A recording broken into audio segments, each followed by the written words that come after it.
Inter, top of the table, because Juventus didn't get any points this weekend because they didn't play. Or they played in a different competition. Well, they played since our last podcast. In fact, since our last podcast, we had the miracle header when Ronaldo hovered around the moon for about 3 weeks, jumped higher than a high jumper has ever jumped. Generally did things that... I think the words you're looking for are slip the surly bounds of earth, rose into the heavens, and touch the face of God. That's it. Oh my God, that is so beautiful. Ronald Reagan.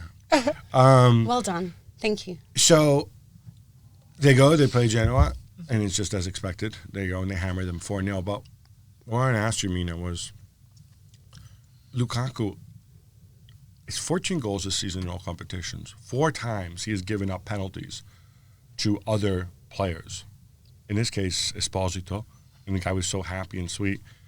It's just trying to suck up the people around him, or is he just like, hey, look, let me be a leader, let me be kind, and maybe the team will respond?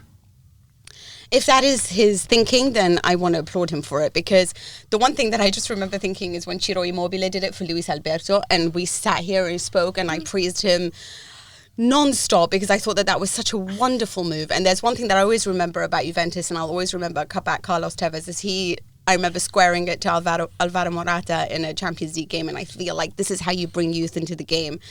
Now, Esposito asked him for the penalty. He was like, and I feel like he just turned around and thought, you know what, like, yeah, you should have this. See, I actually think like the detail of how it happened is really important, because I think Lukaku doesn't immediately do it. I think Lukaku sort of looks around and actually is like a bit uncertain what he's supposed to do, because he looks for Conte. He's the kid, right? Yeah. And he's got the crowd behind the goal who are all calling on him to give Esposito the penalty. And I think you can sort of see him, like, you can almost see the thoughts like going through his head. It's like, I mean, like, on the one hand, the selfishness of a striker who wants to score, which is always I actually don't think it's that. But I don't think it was so much that. I think it was more the thing of, yeah, but like, I what know if he what doesn't Conte get is it? like. If I give this to Esposito and he doesn't score it, I'm done. going to get killed for it. Like, I'm done. I genuinely think that's going through his head. But of course, he does give it to him. And I feel like that's why he was rewarded with the ridiculously beautiful goal that he scored straight after that. Like, well, not straight after, but the one that he got after that. It was a great penalty, by the way.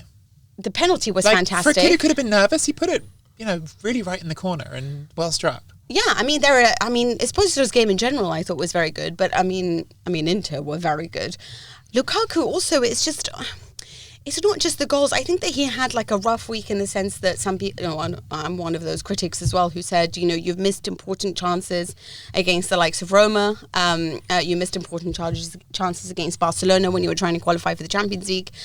And he even missed one in the beginning against Genoa. But then he's been really sort of like the flag of this Inter side. I feel like he's really acting like a leader. He's really bringing the team all together.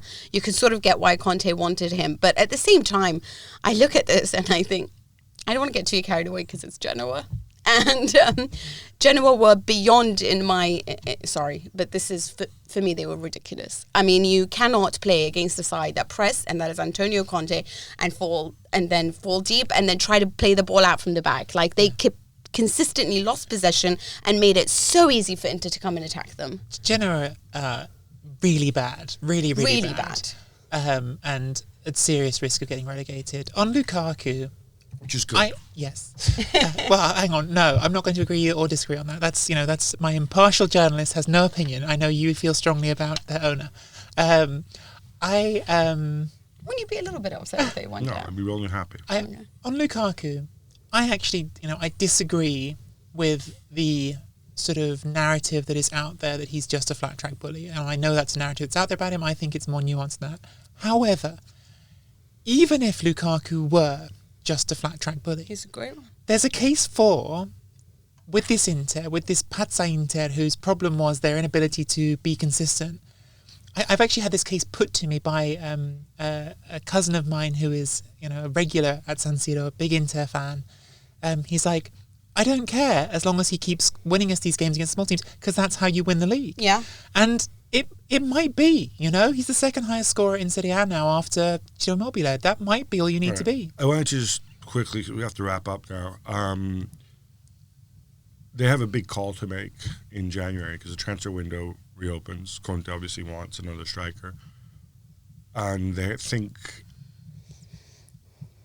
think they're thinking of just sending Alexis back, because Alexis has contributed to Mina's The Inter's attack is about as much as Mina has this season. So I'm just wondering, do you think that the thinking should be maybe we don't need Alexis, maybe we get Esposito, and then if we can bring in a Giroud Isn't it Llorente that they're after now, apparently? Oh, is it? I don't know. That's what I read about a swap with Politano. I mean, Who knows? Better yet, go and get Dries Mertens and 6 months of his contract left. But look, I wouldn't send Alexis. Alexis gave some moments of good stuff in the very, very brief minutes he played early in the season. I think that we've talked about it before. Conte needs a team that can press everywhere. I don't think that adding or having more old guys is the answer, and in that, Esposito can give you but youthful this is the same commitment. Conte who freaked out about Dzeko, right? But exactly, so the problem presumably is, you're getting yeah. Giroud to be the Dzeko, yeah, and then you get Esposito, or maybe there's a way to get Kulusevski early or somebody to be that other guy, and then all of a sudden send Alexis and his salary back. This is the bizarre Conte contradiction, though. If you Conte's football actually works best when you have a good amount of youth in it because it requires such high energy. But Conte himself is obsessed with old guys. So I actually would keep Alexis Sanchez. I thought that he didn't play for very long, but the minutes that he did play, he showed so much mobility that it made things really interesting for the midfield. When you've got Sensi and you've got the vision of Brozovic and all that midfield together, I do think that Sanchez would work out for them. But I also agree from a financial standpoint, sending back his salary wouldn't be such a bad thing. Really nice to see Sensi come back, by the way, just before the winter break, back from injury. Thanks so much for watching ESPN on YouTube. And for more sports highlights and analysis, be sure to download the ESPN app. And for premium content and live streaming, subscribe to ESPN Plus.